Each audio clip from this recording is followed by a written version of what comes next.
자, 오늘은 어린이 주일이라 제가 신명기 말씀 가지고 있습니다. 오늘 말씀 우리가 읽을 때 사전 말씀이 이스라엘아 들으라 라고 할 때 히브리어가 들으라가 쉐마입니다.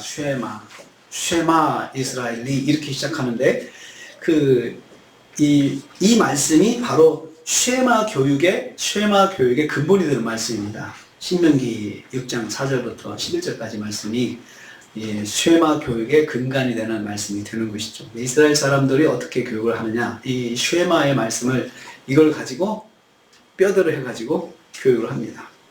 하나님 말씀이죠. 하나님 말씀을 아이들이 어려서부터 읽게 만듭니다. 그래서 유대인들은 오경을 거의 암기를 합니다. 어렸을 때부터. 이렇게 하니까 오경을 거의 히브리어로 암기를 하더라고요. 아이들이 성경을. 그리고 틈 나는 대로 아이들이 이렇게 오경의 말씀을 읽으면서 그것을 크게 소리내어서 읽고 그렇게 하는 것들을 보게 됩니다. 그래서 이 쉐마 교육법이라고 해가지고 크리스천 교육 중에서는 아주 유명한 교육의 방식인데 다른 거 없습니다. 여기 있는 것은 말씀을 암송하게 하고 그리고 토론하게 하고 또 생각나게 하고 그렇게 하는 것이죠. 그래서 그렇게 아이들의 생활 루틴을 만들어 가지고 교육하는 것이 쉐마 교육입니다. 자녀들을 양육함에 있어서 방향성 있는 선택이 있어야 됩니다. 되게 사랑하는 자녀들을 어떻게 교육해야 되겠다, 어떻게 아이들을 키워야 되겠다, 방향성을 가지시잖아요. 오늘 아이들 데리고 교회 나오신 것 하나의 방향성이죠. 주일날은 교회 가자. 갈 데가 없어서 교회를 오시겠습니까? 제가 조금 전에 말씀드린 것처럼 가만히 우리 성도님들 생각해 보면 대단하신 분들이에요. 정말 대단하신 분들이에요. 이 주일날 아침에 한 주간 동안 직장 생활하고 아침에 늦잠 자야 되거든요. 사실 대부분 늦잠 잡니다. 오늘 같은 날은 늦잠 늦게까지 자고 일어나가지고 그냥 식당 나가서 점심 먹고 그렇게 하루를 보내고, 이게 보통 일반 사람들의 루틴인데 우리는 그렇게 하지 않고 다른 날보다 더 일찍 일어나요. 거의 직장 가는 시간만큼 일찍 일어나실 거예요. 교회에 오시려고 하면은 다 준비하시고 그렇게 하고 교회를 나오십니다. 그건 보통 정성이 아니라고 저는 생각을 해요. 그렇기 때문에 그 마음 하나만이라도 저는 하나님께서 받으신다고 생각을 해요. 그 마음을 하나님께서 여기까지 나오신다는 것 자체가 하나님 받으신다고 생각을 합니다. 그리고 우리가 가정에서 예수를 믿으니까 아이들을 어떻게든 신앙적으로 키워보려고 노력을 합니다. 그 중에 하나가 아이들을 예배드리게 하고 교회에 나와서 예배드리게 하고 하는데 그 아이들의 결정이 아니잖아요. 어렸을 때는 부모가 일단 인도를 해서 방향을 딱 정해주는 거죠. 이쪽 방향으로 가야 된다. 이렇게 정해주잖아요. 그런데 여러분 기억하실지 모르겠어요. 한 10년 전에 아나키 육아 카페가 유명했었습니다. 아나키. 기억하십니까? 약 안 쓰고 아이 키우기의 약자 아나키예요. 그래가지고 아주 한의원을 하신 한의대를 나오신 김효진 원장이라는 사람이 그렇게 운동을 해가지고 단숨에 약 6만 명의 카페 회원들을 모집해가지고 엄마들이 아주 그냥 불이 나게 거기에서 서로 공유하고 그랬는데 2015년에 메르스 집단 C형 간염 이런 발병 사태가 나면서 더 유행을 했습니다. 그래서 이분들은 어떻게 하느냐, 자연 친화적인 생활과 자연이 주는 건강을 전파하는 그런 사명을 가졌다고 하면서 어떻게 하면 최대한 약을 덜 쓰고 안 쓰고 병을 치료할 것인가, 이걸 연구한 사람이에요. 그리고 자신도 내 아이를 키우면서 아이들이 아플 때 아무것도 하지 않고 치료했다라고 해서 해열제, 항생제, 백신 어느 것도 한 방울 쓰지 않고 아이를 키우는 것, 이게 아나키 동호회에서 카페에서 하는 운동이었습니다. 그래서 아나키 치료법은 아토피 잔여에게 관련 스킨과 로션 전혀 바르지 않기, 소금물 혹은 재래 간장을 섞어서 그 물로 비강 세척하기, 배탈설사 또는 독소로 인한 장질환의 숟가로 먹이기 등등 이런 식으로 아이들을 키우는 것이 아나키 공동체의 그런 모습입니다. 그 밖에도 장폐색 소환자에게 장 청소를 한다면 소금물 900cc 먹이거나 해독 치료 프로그램으로 갓난아이 관장액을 삽입해가지고 관장시키거나 또 자녀를 또 수두에 걸린 아이와 시간을 보내도록 해서 감염시키게 가지고 수두 면역체계를 만든다고 수두 파티로 한다거나, 아무튼 그렇게 그 아나키에서 그런 일들을 했습니다. 그래가지고 사회적 문제가 된 것이 뭐냐면은 아이들이 죽을 때까지 아픈 거예요. 그래가지고 아나키 아내하고 이혼하고 싶어 미치겠다고 하는 사람이 나오고 있고, 얼마 전 아이가 열이 39도까지 올라가서 빨리 병원에 데려가는데 아내가 자기를 맞고 3일 동안 열병령을 일으키는 아이에게 매실과 죽을 먹이었다 그러면서 남편이 그냥 죽어가는 자녀를 보면서 그 아내가 아나키 운동하는 그 아내가 그렇게 하는 거 보면서 같이 못 살겠다 그렇게 이야기를 했다고 그래요. 또 아이들 이렇게 해가지고 아픈 아이를 소화계 문제라 해가지고 관장시켜서 그냥 끝내버리고, 그래가지고 여차저차해서 병원을 갔더니 가와사키 병 진단을 받았다고 합니다. 이게 의사로부터 열이 안 내려간 채로 계속 내버려 두면 이제 뇌 손상까지 온다는 말을 들었다고 해요. 그런 식으로 이게 엄마가 방향성을 이렇게 잡은 거예요. 우리 아이한테는 약을 안 쓰겠다. 방향을 딱 잡으니까 무슨 일이 있어도 약을 안 쓴다는 거예요. 약을 안 써서 병원을 안 가는 거죠. 저는 그 아나키 회원들에게서 자녀를 건강하게 키우고자 하는 열심을 보게 됩니다. 사실 목적은 자녀를 건강하게 키우고 싶은 거지 자녀에게 병을 주려고 하는 것은 아니거든요. 또 내 자녀가 건강하게 자랄 수만 있다면 약을 끊을 수 있다는 담대함을 보여주고 있어요. 여러분 어떻습니까? 내가 건강할 수만 있다면 모든 약을 끊고 살 수 있겠습니까? 건강할 수만 있다면 모든 약을 끊고 내가 건강할 수 있다면 그럴 수 있겠죠. 내 자식이 건강할 수만 있다면 모든 약을 끊어버릴 수 있겠습니까? 그것도 할 수 있겠죠. 건강할 수만 있다면. 자녀를 키우는 데에는 하나의 방향성이 있어야 합니다. 약을 먹이지 않겠다는 것도 하나의 자녀 양육의 방향성이라고 할 수 있습니다. 그 방향성은 단호함과 일관성을 가지고 있어야 합니다. 자녀를 신앙적으로 키울 것인가, 세상적으로 키울 것인가, 둘 중 하나를 선택해야 하는 방향성을 가져야 됩니다. 그래도 여러분들은 마음속에 이런 생각을 하신 거예요. 우리 아이들을 믿음으로 자랐으면 좋겠다, 이 세상에서. 그러니까 교회를 데려오신 거죠. 아이하고 설득해서. 규민이도 설득당했지? 설득, 야, 오늘 한번 가보자. 가자. 시험도 끝났으니까 한번 가자. 그렇게 해서 설득당해서 온 거죠. 부모가 왜 설득해요? 좋은 거니까. 이 방향성을 제시하는 거잖아요. 제시해서 이렇게 가보자. 우리 그렇게 한번 해보자. 라고 하는 거죠. 방향성은 일관성이 있어야 합니다. 오늘 우리는 자녀를 신앙적으로 키우는 방향성에 대해서 이제 말씀을 드리려고 합니다. 그게 바로 쉐마입니다. 오늘 제가 여러분들에게 소개한 쉐마의 말씀이죠. 그래서 다른 건 몰라도 히브리어 쉐마는 기억하십시오. 쉐마, 히브리인들의 자녀 교육법, 성경에 있는 자녀 교육법이 쉐마다. 이것도 기억하십시오. 자, 4절 말씀 읽겠습니다. 쉐마의 말씀, 첫 번째 말씀입니다. 쉐마의 말씀. 오늘 말씀 4절입니다. 오늘 말씀 신명기 6장 4절 펴시고 보겠습니다. 같이 읽습니다. 시작. 이스라엘아 들으라. 우리 하나님 여호와는 오직 유일한 하나님이시니. 들으라로 시작하죠. 들으라로 시작합니다. 선포적인 의미와 강조적인 의미가 있으면, 듣다라는 말은 능동형 동사죠. 듣다는 수동이 아니잖아요. 듣게 된다가 아니고 듣는다. 그래서 성경에 기록된 그 문장을 볼 때 문장의 패턴, 수동이냐 능동이냐, 현재형이냐 아니면은 또 그 분사형이냐, 그리고 또 완료형이냐, 이런 것이 해석에 굉장히 중요한 관건이 되는데, 여기는 이건 능동형입니다. 능동은 주어가 의도적으로 행동하는 것이죠. 그래서 그 들으려고 의지적으로 노력하는 것이에요. 들으려고. 그래서 소리를 듣기 위해서 노력하는 이것이 그 듣는다는 동사, 능동형 동사를 의미하는 것입니다. 또 하나의 명령형이죠. 명령형은 문법적으로 명령형은 반드시라는 뜻이잖아요. 반드시 들어야 된다는 거예요. 이게 두 개를 종합해 보면 꼭 들어야 하는 건데 상황에 관계없이 꼭 들어야 되는 거죠. 그래서 들리지 않으면 들리도록 만들어야 되죠. 또 들을 수 없는 환경이 되면 들을 수 있도록 환경을 만들어서 들어야 된다는 거죠. 어떻게 하든 들으려고 노력한다. 이게 쉐마입니다. 어떻게 하든 들으려고 노력하는 것이 쉐마입니다. 쉐마. 그런데 여러분, 누가 들어야 돼요? 누가? 중요한 게 그거예요. 누가 들어야 되냐? 너가 들어야 되는데, 너가 누구냐면 부모예요. 부모.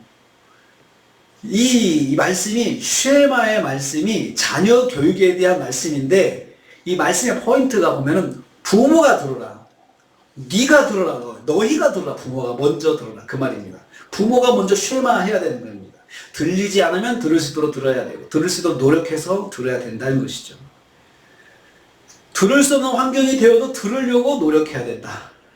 그게 부모가 먼저 아이들을 쉐마로 교육하기 위해서는 부모가 먼저 들어야 된다는 것입니다. 듣지 않으면 어떻게 됩니까? 이게 죄입니다. 이게 죄입니다. 성경에서는 살인을 해서 죄가 아니고, 속여서 죄가 아니고, 하나님께서 이렇게 하라 했는데 안 하는 것이 죄가 되는 거예요. 그게 가장 큰 거예요. 자, 그럼 무엇을 들어야 합니까? 거기 그러면 그랬죠. 우리 하나님 여호와는 오직 유일한 여호와시니, 이 말씀을 들어야 됩니다. 하나님은 유일하신 하나님이시다. 이것을 꼭 들어야 된다는 거죠. 누가요? 먼저 부모가 들어야 돼요. 부모가 듣고 이 부모가 자녀에게 들려줘야 된다는 것이죠. 그 유일한 하나님, 유일하신 하나님, 하나님만이 하나님이시다.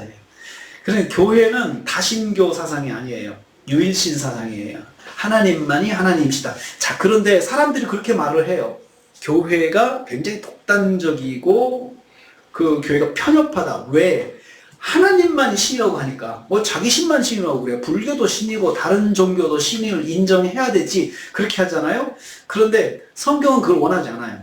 우리가 신앙생활 할 때 교회는 텍스트의 종교라고 하거든요. 텍스트의 종교. 다른 종교하고 다르고 우리 교회는 텍스트의 종교인데 경전, 성경을 기준으로 해가지고 성경에 맞춰서 신앙생활을 하는 것이 그게 교회예요.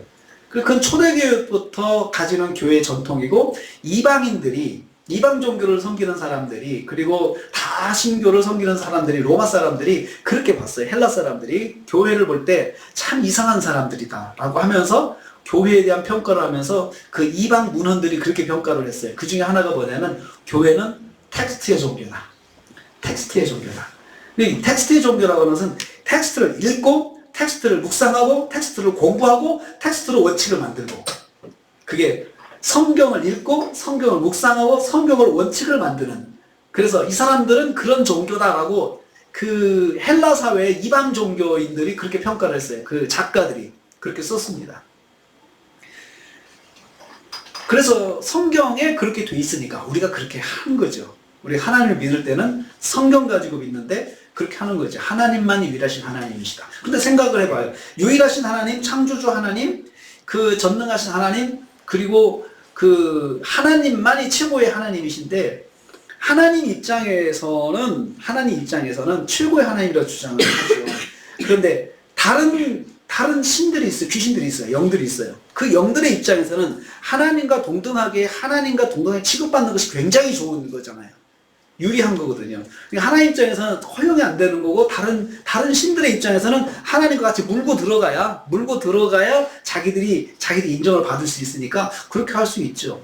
그래서 그 싸움이 있습니다. 그 싸움이. 그런데 오직 하나이시다. 하나님만이 하나님이시다. 하나님만이 하나님, 다른 신은 없다라고 하는 것이 성경에서 가르치는 것이고 이것을 첫 번째로 부모가 그것을 들어야 한다는 거죠. 하나님은 이런 분이시다라는 것이죠. 여호와시다. 하나님은. 출애굽기 3장 14절 보세요. 여호와의 뜻이 나와 있어요. 여호와, 야훼라고도 하죠. 야훼, 순복음에서는 야훼라고 그래요. 야훼. 근데 출애굽기 3장 14절 한번 보세요. 거기 보면 하나님의 뜻이 나와 있어요. 여호와의 뜻이 뭔지. 거기 하나님께서 그 모세에게 이름 통성명을 하셨거든요. 모세가 하나님 이름이 뭐예요? 물어봤어요. 이름이 뭐예요? 물어보니까 당돌하게 물어봤더니 하나님께서 모세에게 그렇게 대답하셨어요. 한번 찾아보세요. 출애굽기 3장 14절, 창세기 출애굽기 두 번째, 창세기 3장 14절, 3장 14절.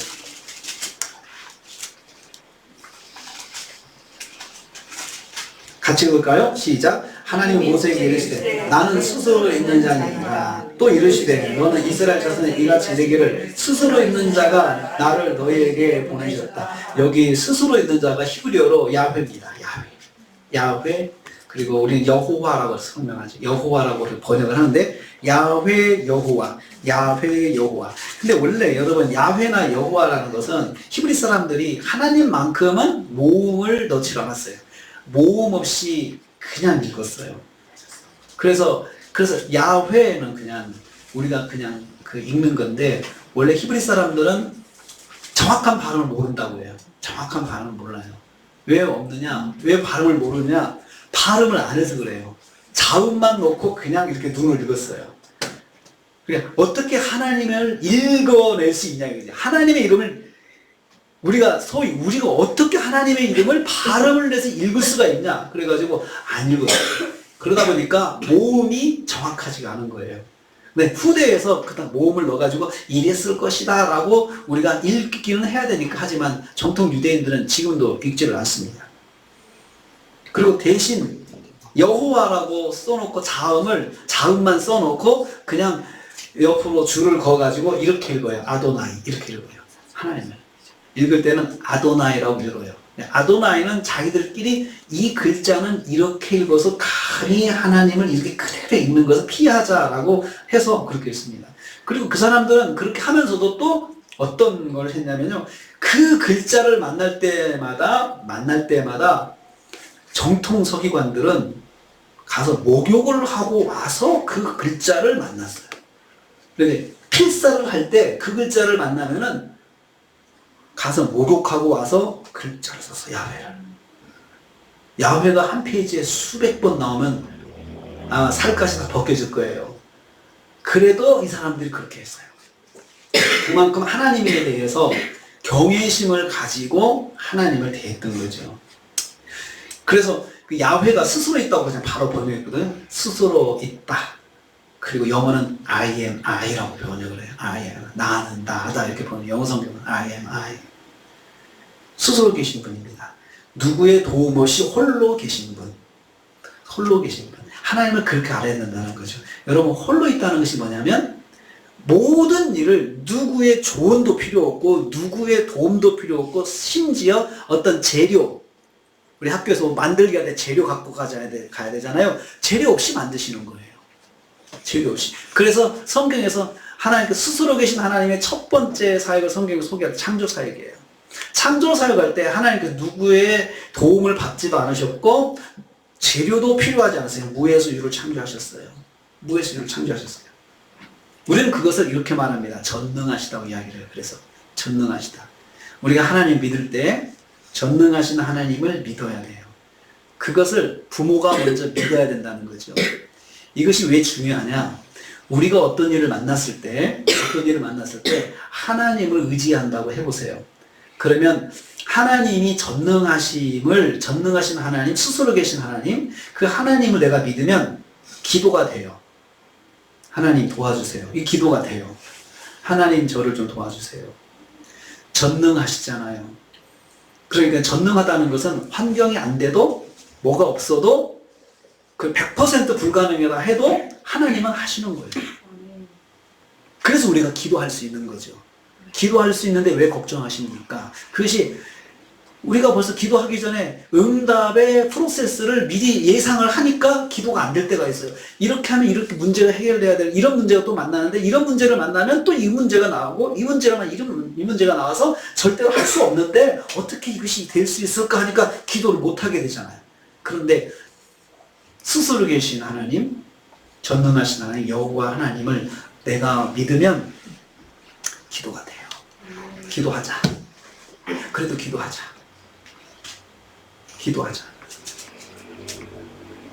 이 사실을 내가 먼저 믿고 자녀에게 반복적으로 알려줘야 된다는 거죠. 하나님은 전능하신 하나님이시죠. 내가 해주는 거 아니고 하나님이 해주시는 거니까 기도하자. 그래, 지금 기도하자. 이렇게 말할 수 있습니다. 자녀에게 무엇을 알려줘야 합니까? 자, 5절 말씀 보겠습니다. 5절 말씀. 5절 말씀 같이 읽습니다. 시작. 너는 마음을 다하고 뜻을 다하고 힘을 다하여 내 하나님 여호와를 사랑하라. 하나님 사랑하라. 여호와를 사랑하라. 자녀에게 이제는 사랑하라고 가르쳐줘요. 사랑한다는 말은 히브리 아헤브를 쓰는데요. 이것은 깊은 애정을 가지고 사랑하는 겁니다. 그냥 피상적으로 그냥 하는 것이 아니고 깊은 애정을 가지고 사랑하는 것. 아주 깊은 마음을 가지고 사랑하는 거죠. 이것을 용례를 통해서 보면은 더 우리 이해가 쉽습니다. 아브라함이 100세 때 낳은 독자를 사랑했다라는 말씀이 있는데 그때 사용된 게 아헤브입니다. 100세 때 낳은 아들 얼마나 사랑했겠어요? 그게 아헤브입니다. 깊이 생명처럼 사랑하는 거죠. 그냥 나보다도 더 사랑하는 거죠. 나보다도. 이삭이 자녀를 축복하기 위해서 즐기는 음식을 준비해라고 할 때요. 야 내가 좋아하는 음식 좀 만들어 와 할 때 그때 아헤브예요. 이것은 뭡니까? 아주 편식할 정도로 몰입해서 즐기는 거죠. 그냥 몰입해 있는 거예요. 그 대상한테 몰입해 있는 것이 그것이 우리가 그 좋아하는 음식 그렇잖아요. 편식, 몰입이잖아요. 그냥 계속해서 내가 그것만 먹고 싶은 거죠. 다른 음식은 안 먹고 즐기다는 거죠. 또 아헤브는 푹 빠져 다른 사람의 생각을 의식하지 않을 때도 아헤브라고 했어요. 이삭이 리브가를 사랑한다는 말을 할 때 아헤브가 사용되어 있는데요. 정말 이것은 이삭이 어머니를 일찍 잃고 슬픔에 빠졌을 때 리브가를 사랑하면서 그 슬픔이 극복이 돼요. 그러니까 이 아헤브라는 단어는 그 대상을 통해서 슬픔과 고통과 아픔을 회복한다는 걸 말해요. 회복하는 사랑이에요. 그 사람을 만나서 내 아픔이 회복되고 그 사람을 만나가지고 그 사람을 사랑해가지고 내 고통이 정말 없어지고 마음의 고통이 없어지고 그 정도로 그 사람이 나에게 그 정도의 대상이 된다는 거죠. 그렇게 하나님을 사랑하라는 거죠. 그렇게 하나님을 사랑하라는 거죠. 여러분 그렇게 사랑하는 사람 특별하지 않습니다. 많지 않아요. 보면은 하나님을 사랑해도 그 정도 사랑하는 사람들을 보면 정말 복을 받거든요. 내가 왜 이런 복을 못 받을까? 하나님 사랑의 정도가 내가 어느 정도인가 한번 생각을 해볼 필요도 있습니다. 이 정도 사랑하면 기적이 나타나죠. 하나님을 사랑하면. 나는 죽어도 하나님입니다. 이렇게 해야 목숨을 걸어야 하나님의 복이 있습니다. 야곱이 라헬을 사랑한다 할 때도 아헤브가 사용되는데요. 야곱이 라헬을 얻기 위해서 힘든 노동을 14년, 7년 이런 식으로 계속해서 내가 너 7년간 봉사하는 내 딸 줄게 하니까 7년을 열심히 일했어요. 그런데 사기를 당한 거예요. 7년 더 해. 그러니까 그래도 7년을 또 열심히 일했어요. 이때 사용된 단어가 아헤브입니다. 얼마나 라헬을 사랑했으면 그 노동의 고통 그리고 사기당했다는 그 마음의 아픔 이런 것도 라헬을 생각하면서 싹 잊어버린 거예요. 하나님을 사랑한다는 것이 바로 그런 거라는 거예요. 하나님 사랑한다는 게 잊어버릴 정도로 고통도 잊어버리고 하나님만 생각하면 고통도 잊어버리고 하나님만 생각하면 힘든 것도 잊어버리고 그렇게 돼야 정말 하나님을 사랑하는 거라는 거죠. 우리 사랑이 어떻습니까? 하나님 사랑이 어떻습니까? 여러분 사랑하다는 말도 능동형입니다. 노력해서 사랑해야 돼요. 사랑은 주어지는 것이 아니고 내가 전취하는 것입니다. 내가 어떻게 하나님을 사랑하느냐 그게 능동형 동사예요.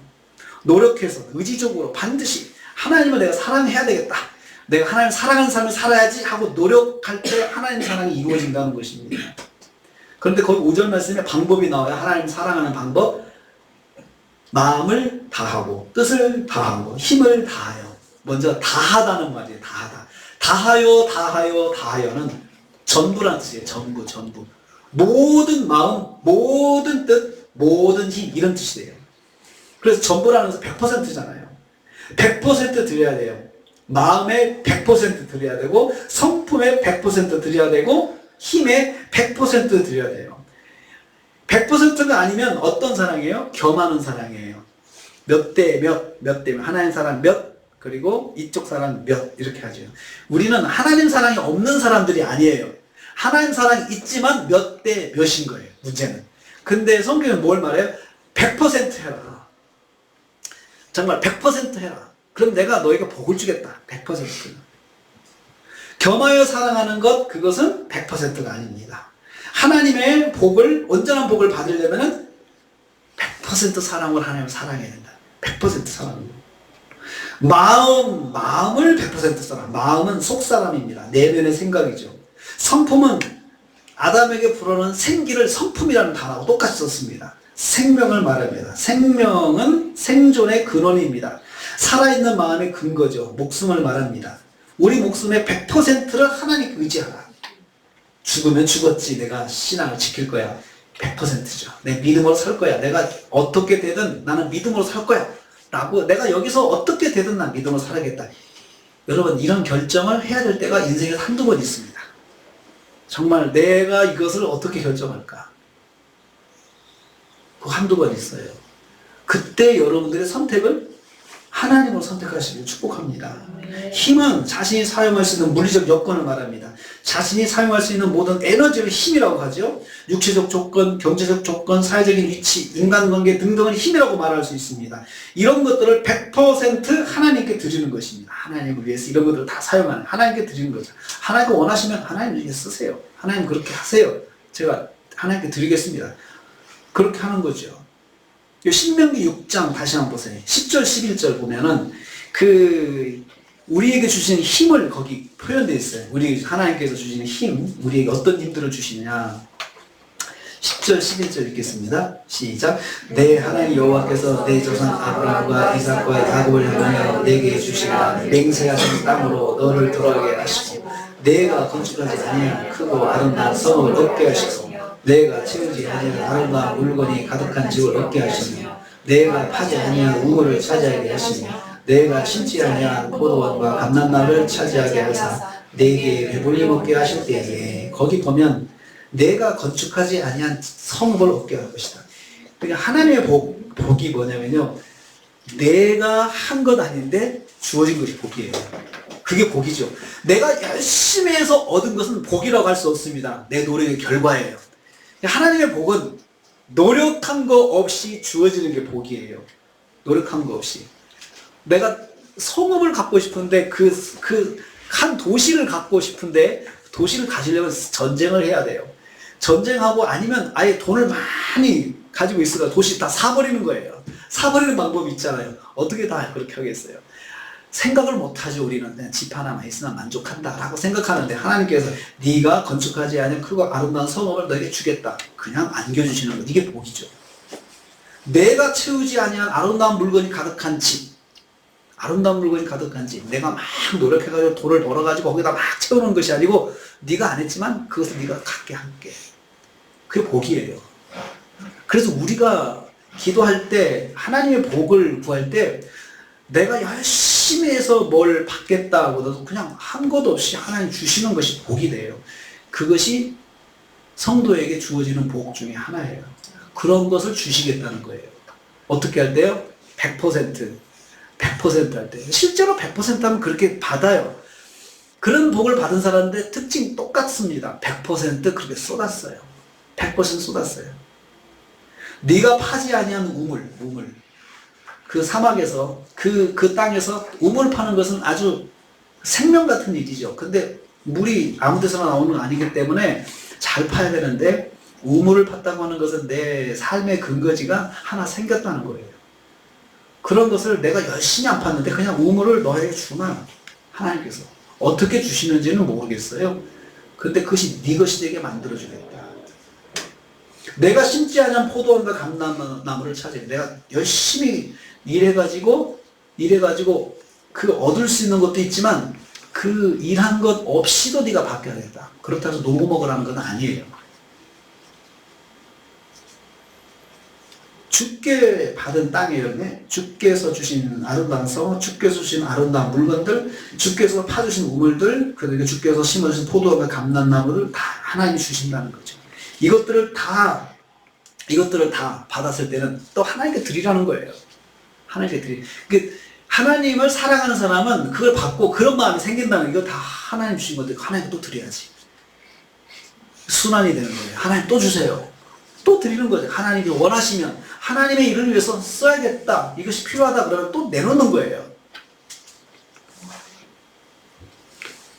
이것이 바로 힘을 100% 사용하는 것입니다. 하나님을 사랑하는 마음으로 이렇게 가르쳐야 합니다. 자, 첫째 6절입니다. 6절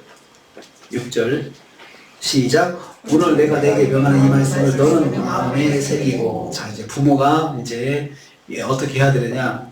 6절 읽어보니까 마음에 새겨야 된다, 말씀을. 근데 누가 새겨야 되는지 보세요. 누가? 자녀한테 새겨주라고 했어요? 부모가 먼저 내게 명하는 말씀은 너는 마음에 새기고, 부모예요. 너는 마음에 새기고. 부모가 먼저 하나님을 사랑하는 마음을 가지고 있어야 합니다. 자녀의 마음이 아니라 부모의 마음에 새기라고 했습니다. 부모의 마음에 먼저 하나님 말씀을 간직하고 있어야 합니다. 하나님의 말씀을 마음속에 놓고 남겨놓아야 합니다. 부모가 하나님을 사랑하는 사람으로서 모범이 되어야 한다는 말씀입니다. 이 말씀에 잘 뜯어보시면 주어가 참 중요하거든요. 누가 그렇게 해야 되느냐? 첫째는 부모 마음에다 말씀을 넣어라. 자녀 마음에 넣어주려고 하지 말고, 우리는 자녀들에게 막 넣어주려고 그러잖아요. 그런데 그러지 말고 네가 먼저 마음의 말씀을 가져봐. 부모가 말씀이 되라는 거예요. 부모가 말씀이 되라는 거예요.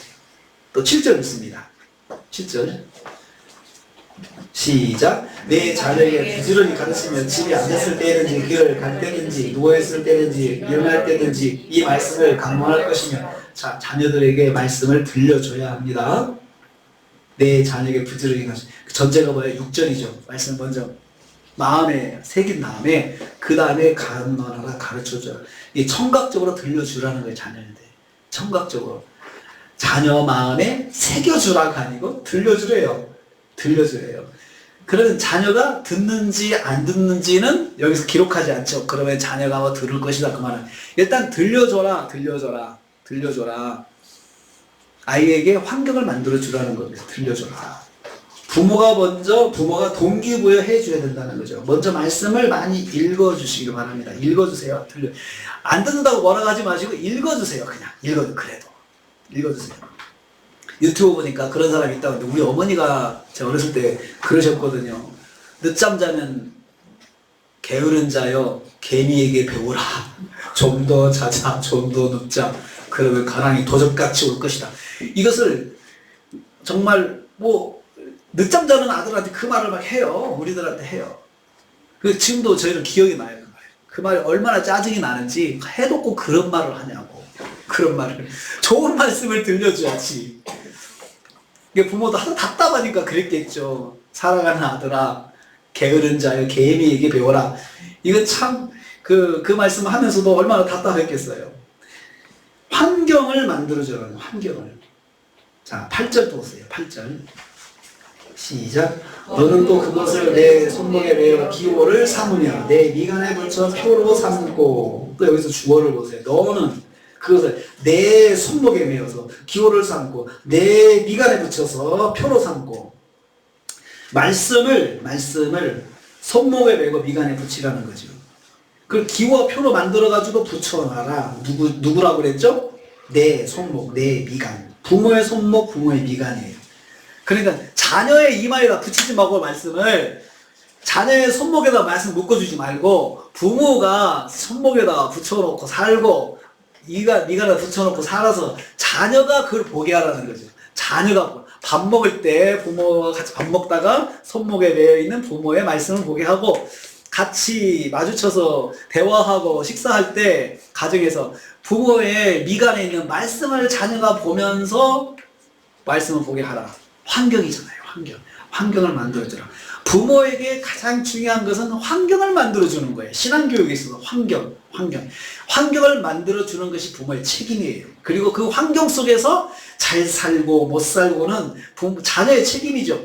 자녀가 그것을 가지고 잘 살까 못 살까 내가 고민할 필요가 없이 일단 나는 환경을 만들어줬냐 항상 매일같이 질문을 해야 하는 것입니다. 9절을 또 보세요. 시작. 또 내 집 문설주와 밥가문에 기록할지니라. 정말 끈질기죠. 다시 한번 환경을 만들어주는 말씀을 반복하고 있습니다. 집 문설주와 문 밥가문, 밥간문에다가 말씀 붙이고, 그 이춘대길이 아니고 말씀을 붙이라는 거죠. 이춘대길이 아니고 말씀을 붙이고, 그 다음에 문설주에다가 문턱이죠. 문턱에다가 방문 턱에다도 애들이 넘어가니까 거기다 딱 말씀 붙여놓으라는 거예요.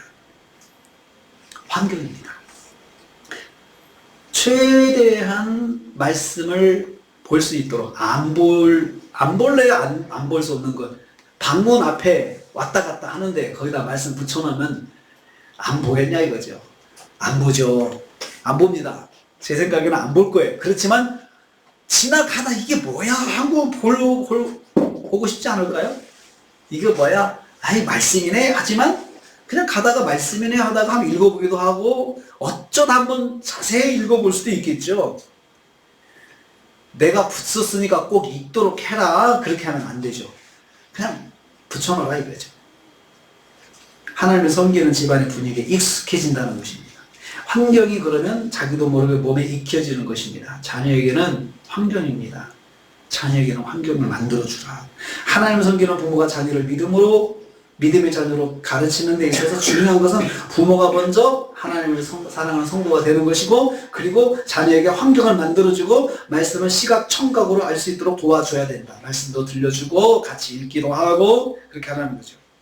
결과는 하나님께서 자녀를 인도해 주시는 것입니다. 우리가 처음에 방향성이라는 단어를 시작했습니다. 부모의 방향성이 자녀의 삶의 내용을 결정하게 됩니다. 성도의 가정의 방향성은 하나님을 사랑하는 성도가 하나님을 사랑하는 자녀를 세우는 것입니다. 그러기 위해서는 성경은 먼저 부모가 하나님을 사랑하는 성도가 되어야 한다고 말씀하고 있습니다. 내가 먼저 하나님을 사랑해야 자녀도 하나님을 사랑하는 자녀가 될 수 있습니다. 된다가 아니고 될 수 있다고 제가 말합니다. 왜냐하면 자녀가 이제 보면서 자꾸 환경 속에서 결정을 하면 되는 거죠. 그렇지 않으면 어떻게 될까요? 그래도 부모는 끝까지, 부모의 책임은 그 자녀가 하나님의 말씀을 살 수 있도록 이끌어 주는 거죠. 끝까지 하나님 부르신 그날까지 자녀에게, 자녀가 성인 돼서도 바라는 게 딱 한 가지, 하나님 말씀대로 살았으면 좋겠다. 부모가 먼저 하나님을 사랑하는 부모가 될 것을 명령하고 있죠. 우리 다시 한번 4절, 5절 읽겠습니다. 4절, 5절. 시작. 이스라엘아 들으라. 우리 하나님 여호와는 유일한 오직 유일한 여호와시니 너는 마음을 다하고 뜻을 다하고 힘을 다하여 내 하나님 여호와를 사랑하라. 명령이 2개 있죠. 들으라, 사랑하라. 들으라, 사랑하라. 시에마의 말씀은 사랑하는 거죠. 하나님을 사랑하는 거죠. 너가 먼저 사랑해라. 그 말씀이에요. 부모가 먼저 하나님 사랑해봐라. 그리고 자녀가 부모의 하나님 사랑을 보면서 익히도록 해라. 그래서 자기가 언젠가는 나도 우리 부모님처럼 그렇게 살아야지라고 인생의 결단을 할 때가 온다는 거죠. 할 때가 온다는 거죠. 내가 자녀를 키울 때 내 자녀가 거기서 바로 결단하지는 않을 수 있습니다. 않을 수 있습니다. 겉은 그래도 속은 하나님 없을 수도 있습니다. 그것을 판단하지 말고 내가 할 일, 환경을 만들어주는 것, 그것을 하라는 것입니다. 그 사랑을 자녀에게 전하는 것이 부모의 사명입니다. 그래서 자녀도 여호와 하나님을 사랑하는 성도가 되게 하는 것입니다. 성도 여러분, 여호와 하나님을 사랑하고 사랑하는 자녀들도 하나님을 사랑하는 가정이 되기를 주님의 이름으로 축복합니다. 여러분도 먼저 사랑해 주시고 우리 자녀들도 그렇게 하도록 하나님께 기도하시면서, 하나님, 우리 자녀들은 저보다 믿음이 더 좋게 해주십시오. 저보다 더 믿음이 좋게 해주십시오. 그렇게 축복하는 기도를 하시기를 주님의 이름으로 축복합니다. 우리 함께 기도하는 시간을 갖겠습니다. 말씀 듣고 기도합니다. 먼저 우리 가정이 첫 번째 기도 제목입니다. 하나님을 섬기는 환경이 되는 가정이 되게 없어서. 하나님을 섬기는 환경이 되는 가정. 그냥 감정이 웃겠다가도 우리 어머니 아버지가 그래도 하나님 말씀 생각하면서 많이 참으시는구나. 아이들이 깨달을 때가 있을 것입니다. 하나님 때문에 그래도 참아주시는구나. 그게 하나님을 섬기는 가정의 환경입니다. 힘들고 어렵지만 우리 한번 기도해보자. 우리 한번 기도하자. 손잡고 하나님 우리 아들을 도와주십시오. 하나님 우리 아내를 도와주십시오. 하나님 우리 남편을 도와주십시오. 이렇게 한번 기도하는 것 아이들이 보게 되면 우리도 저렇게 기도해야 되겠구나. 이렇게 될 것입니다. 나중에 아이들이 좀 크면 얘들아 엄마 아빠를 위해서 기도 좀 해달라. 그렇게 부탁할 수도 있습니다. 엄마를 위해서 이렇게 기도해줘. 아빠를 위해서 그렇게 기도해줘. 네가 기도할 때 그렇게 하나님께 기도하면 하나님께서 스스로 계신 하나님, 전능하신 하나님이 너의 기도를 들어주실 거야. 이렇게 기도하는 가정이 되게 해 주시옵소서. 두 번째는 사랑하는 자녀들이 부모의 믿음을 보면서 하나님을 사랑하는 자녀가 되게 해주십시오. 우리의 또 믿음을 보면서 아이들도 하나님 사랑하게 해주십시오. 가정이 하나님 섬기는 환경, 자녀들이 하나님을 섬기는 삶, 두 가지 위해서 함께 기도합시다. 기도하겠습니다. 하나님, 우리 성도들의 가정을 우리의 가정이 먼저 하나님을 섬기는 가정을 되게 해주시옵소서. 우리의 자녀들이 하나님을 사랑하는 자녀가 되게 해주시옵소서. 제가 먼저 삶을 보여주게 해주시옵소서. 하나님 때문에 참고, 하나님 때문에 용서하고, 하나님 때문에 감정을 자연스러운 모습을 자녀들에게 보여주시옵소서. 또 하나님께 기도하는 모습 자녀들에게 보여주시옵소서. 자녀들도 하나님께 기도하는 가정을 보여주시옵소서. 세 번째는 우리 성도들의 가정이 하나님을 섬기는 환경이 되는 가정이 되게 하옵소서. 가정에서 하나님께서 주인이 되어 주셔서 하나님께서 가정 가운데 성경을 받는 가정이 되게 해주시옵소서. 하나님 때문에 부부싸움도 덜하고, 하나님 때문에 갈등도 덜하고, 하나님 때문에 우리가 좀 속상해도 빨리 풀고, 하나님 때문에 그런 가정이 되게 해주시옵소서. 같이 기도하겠습니다. 하나님 아버지, 하나님 때문에 우리의 갈등을 멈춰지게 하시고, 하나님 때문에 마음도 빨리 풀게 하시고, 하나님 때문에 싸움을 가정이 되게 해주시옵소서. 하나님 때문에 항상 화평하고, 하나님 때문에 기쁨과 소망이 넘치는 가정이 되게 하여 주시옵소서. 주님 감사합니다.